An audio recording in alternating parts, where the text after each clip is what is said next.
My name is Nathan Dickerson, and before I tell you about God's amazing, powerful grace and salvation for me, I want to take you through a memory that I hold, one that I've held many times. So later in the evening, on a typical freshman day in high school, and I'm home alone at this point. My stepdad has gone to work on the farm. Surprisingly, I'm not with him, and he'll soon be joining my 1-year-old sister at my step-grandmother's house.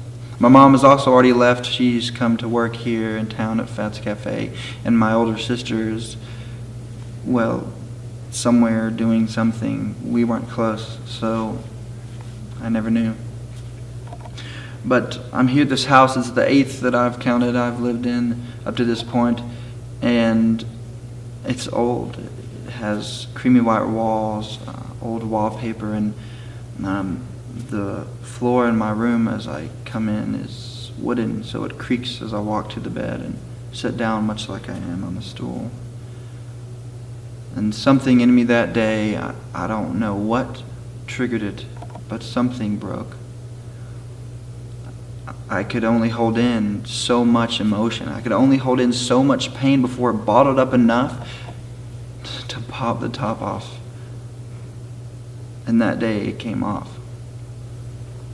And I'm sitting there and I just begin to cry. I just begin to weep. I'm sitting there just broken. Just the pieces of me are too many now to hold together on my own. And so I cry.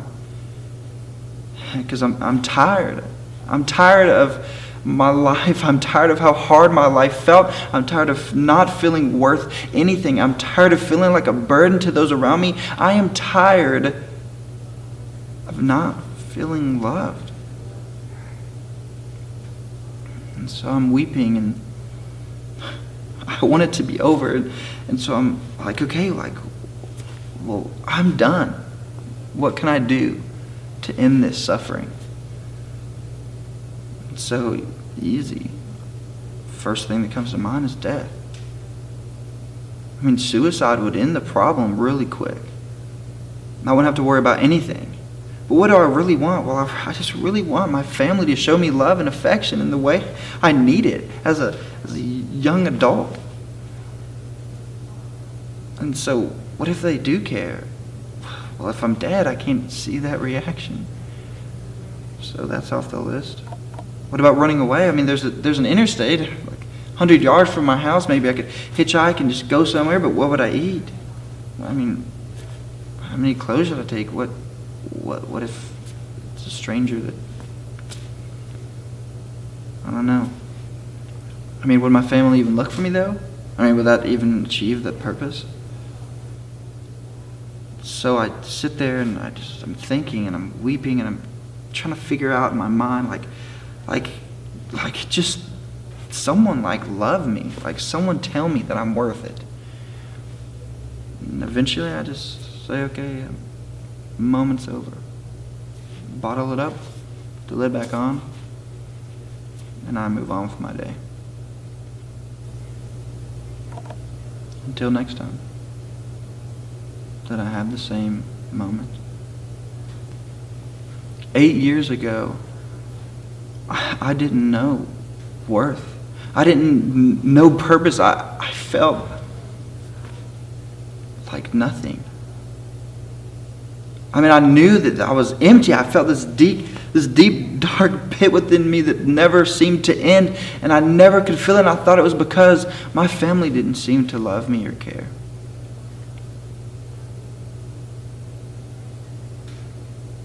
But God came through. Because little did I know, there was a fight happening. There was a battle over my soul, my eternity, that God has won. And I sit here today to tell you that. Because 7 years ago, through unforeseen circumstances, in my involvement at the youth group at this church, I accepted Christ. The Holy Spirit came upon me, and I confessed to God what He should be. He confessed to me what He wanted to be, and I confessed to Him that I hadn't let Him be. But ever since then, my life has been completely different. God has wrecked my life in the best way possible. Because I've still felt the dirt, the pain at the bottom of deep pits. But that has meant something. My pain has meant something. My life has meant something. My cries out to something have meant something. And that something is that our God is not held down by our sin. In God's economy, where things are flipped upside down, my pits, my brokenness, have actually become my peaks, because it has been God who has brought me there.